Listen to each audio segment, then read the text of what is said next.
Olha, a Vale, ela tem um segredo, tem algo escondido que nem todo mundo te conta, mas a gente vai te contar o que é nesse vídeo aqui, né? A Vale vem caindo bastante nesse ano, embora tenha subido um pouco recentemente, com oscilações sempre parecidas com a oscilação do minério de ferro, e tem analistas que acreditam que a Vale vai sair do atoleiro. Nesse vídeo aqui a gente vai te contar o que está acontecendo com a Vale, vai falar sobre o tal tesouro escondido, te contar o que muda com essa novidade e mostrar como saber se vale a pena ou não investir na Vale em 2025. Presta muita atenção e vai te contar tudo isso. É o Filipão, meu sócio, Felipe. Bola contigo, você deixa o dedo no like. Boa, vamos lá. E a Vale, ela precisa de pouco contexto de quem é a empresa, uma gigante mineradora do mundo. Agora, existe uma distinção muito grande dentro da Vale, que é o que a gente vai começar a abordar aqui hoje. Porque uma dessas distinções é que a Vale está muito ligada a um setor de commodity, mais especificamente ao minério de ferro, é uma linha dela. E é o que faz muita gente apontar justamente a fraqueza dessa relação que a Vale tem no setor de commodities. E o porquê disso é que, como a Vale caiu mais de 20% desde o começo do ano para cá, o minério de ferro também perdeu 1/3 do seu valor nesse ano. Então, um acabou puxando o outro. E aí, até se a gente volta para um histórico um pouco maior, a gente vê que a queda não vem somente do começo desse ano para cá, mas, na verdade, desde 2021 até aqui, a Vale já cai 47%. E isso acontece principalmente por causa da crise imobiliária lá na China, que vem desde 2022, que muita gente ainda fala que pode piorar. Felipe, mas o que é que isso tem a ver com a Vale? Você pode se perguntar. A empresa exporta muita coisa para lá, para a China, principalmente para a área de construção civil, que é o que vai muito minério de ferro ali, muito ferro nas construções. E aí, se a gente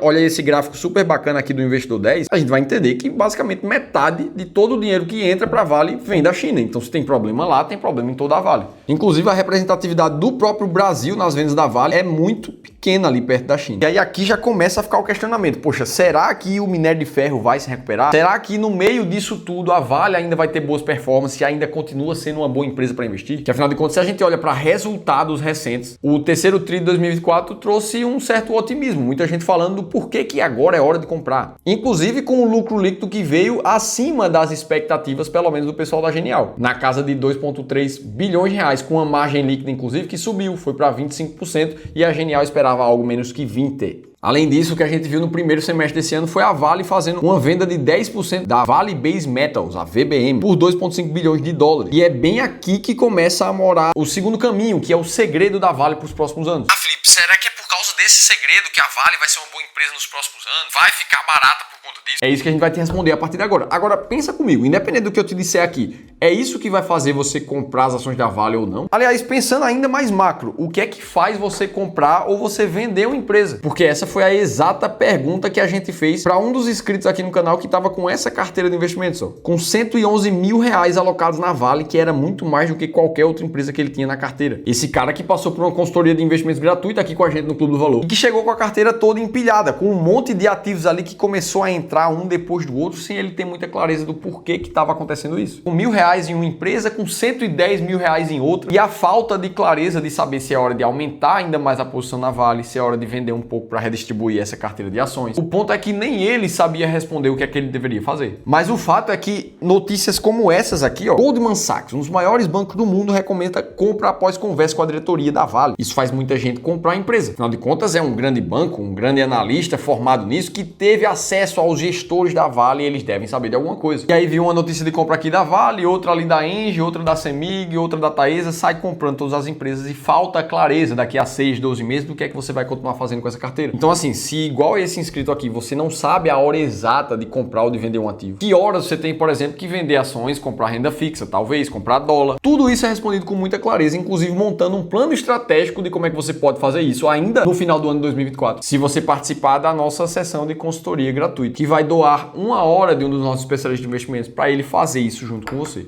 Como é 100% gratuito, você no mínimo vai ter uma segunda opinião profissional de como é que você está investindo hoje. Então faz um favor para você mesmo ainda esse ano, faz a leitura desse QR Code que está aparecendo aqui na tela. Ou então clica no link da descrição do vídeo e se inscreve para uma das vagas que ainda estão abertas da nossa consultoria gratuita em 2024. Beleza, dito isso, qual é o segredo que está por trás da Vale, que inclusive pode tirar a dependência dela do mercado de minério de ferro, inclusive do mercado chinês, por consequência. E tudo começou há alguns anos atrás, quando a Vale trouxe um guidance, ou seja, guia de gestão de para onde a empresa quer ir nos próximos anos. E nele esquerda ela trouxe a famosa Vale Base Metals, que é uma parte ali da venda que ela fez recentemente esse ano e eu te mostrei. Basicamente a ideia da Vale é focar em produtos essenciais para a transição energética que o mundo vai passar a viver nos próximos anos, mais especificamente o cobre e o níquel. Esses dois materiais que inclusive no resultado recente da Vale aumentaram a capacidade de produção em 9% e 12% respectivamente. E a intenção é continuar crescendo essa produção dos novos metais. Em mais de 40% é o que se relata nos próximos anos. Só que se a gente vai olhar para o DRE, para a geração de receita financeira da empresa, o que a gente vê é que as soluções de minério de ferro representam ainda 80% da receita das vendas da Vale, enquanto os metais para a transição energética significam 20%. Então, em termos de proporção, a gente ainda está muito distante de chegar onde a Vale quer. Mas o fato é o que a Vale fala que vai fazer para os próximos anos, mais especificamente ali em 2026, onde a capacidade de produção vai querer aumentar ainda mais, 5% e 10% respectivamente, e junto disso ainda reduzir o custo de produção de cada um desses metais em 10%,